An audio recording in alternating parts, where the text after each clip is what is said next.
So three things. If you could choose three things about the brass band movement now, what would it be That I to could make check. it? That could change. Yeah, like you want to. We got to move it forward. We need to get with the times a little bit more. What would your three things be to change the Well, movement? I'm a big believer that contests are a good thing. Okay. I'm a big believer in that, but they've got to be done in the right way. However, I hate the idea of a set piece contest with 20 bands in it that starts at 10 o'clock in the morning and finishes at 6 o'clock.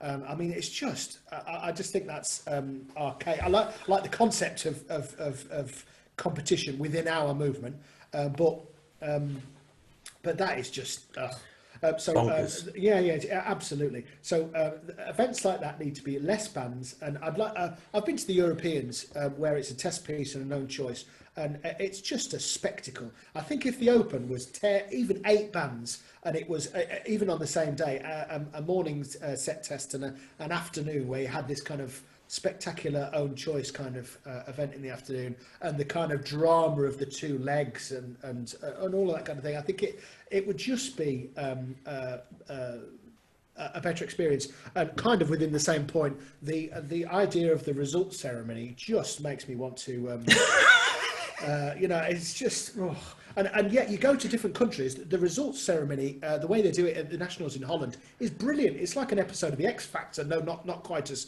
cheap. They end up with they say if there's 10 bands, they say who's come from 10th to 4th, and the delegates for those bands then leave the stage, and then you've got 3 delegates for 3 bands left on the stage. They announce who's come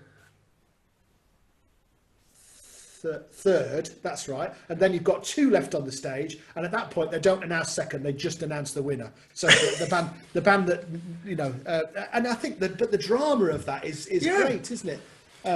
And so See, we hear so much about that. We keep hearing about what goes on in Europe and what do the European confederations do differently from ours. But I mean, we don't do any of that, do we? It's been the same for decades and decades. There's no drama. It's just the same old, same old. So to get experiences like that would be brilliant. yeah, Awesome. absolutely. Okay, that's one. You got two Yeah. left. Okay. Yeah. Sorry. I did actually make some notes on this because I thought it was a really difficult question.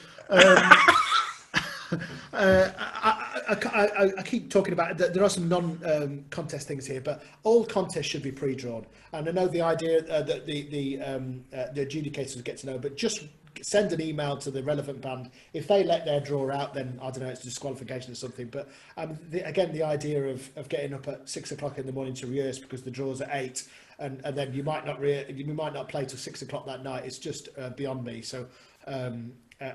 All contests being pre-drawn, and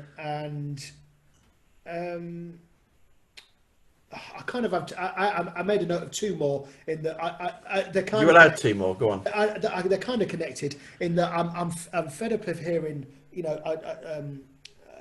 we went to Cornwall a couple of years ago on a summer holiday, and you hear a band in the local square or whatever, and it sounds a really good. I can't remember who they were. Really nice band, but they're playing such utter rubbish music. I mean, just oh my word. And you might say, oh, but that's appropriate. These at the ABBA goes brass or whatever it is just perfect for. No, it's not. I mean, there's nothing wrong with playing ABBA, by the way. I watched the Mountbatten Military Festival at the Royal. Is it the Royal Albert Hall? That one? Yeah. Yeah, whatever. And they did. I think it's the Marines, isn't it? They did a Take That medley, but it was so well put together and so well presented and so stylish, and you think, okay, that really works. But when they get these arrangements that are just thrown together, and it just kind of I think that kind of presents bands at their musical worst, and frankly, I also think it's I think it's a bit lazy on the conductor's part with programming. I want to use a swear word, but programming rubbish. So that drives me up the wall a little bit. Hearing bands consistently playing just poorly done pieces, and then the commissioning policy for contests and I'm talking about all sections really. There used to be a commissioning policy for the Open or the Nationals or somewhere where they would invite a new commission, then there'd be an old piece, and then there'd be whatever. You never ever get a composer that's from outside of our movement. And that yeah, we had this with Edward Gregson the other week. We talked about that quite a lot. Yeah. You know? Okay. Right. Well, this inbred way of commissioning just makes no sense whatsoever. And that was part of that last CD I did. Other than I did a piece by Pete Meakin and a piece by Simon Dobson on that CD.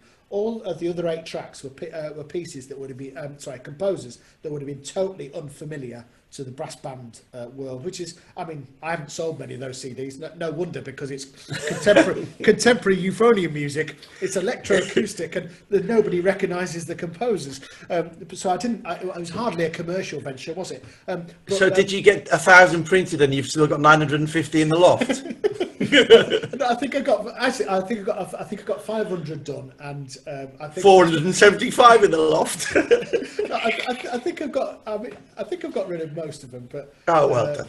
Yeah, but to be honest, I included one jazz piece on there, so when I play concerts, I could say, if you want to hear jazz euphonium, buy this CD, and people have no idea what they're buying.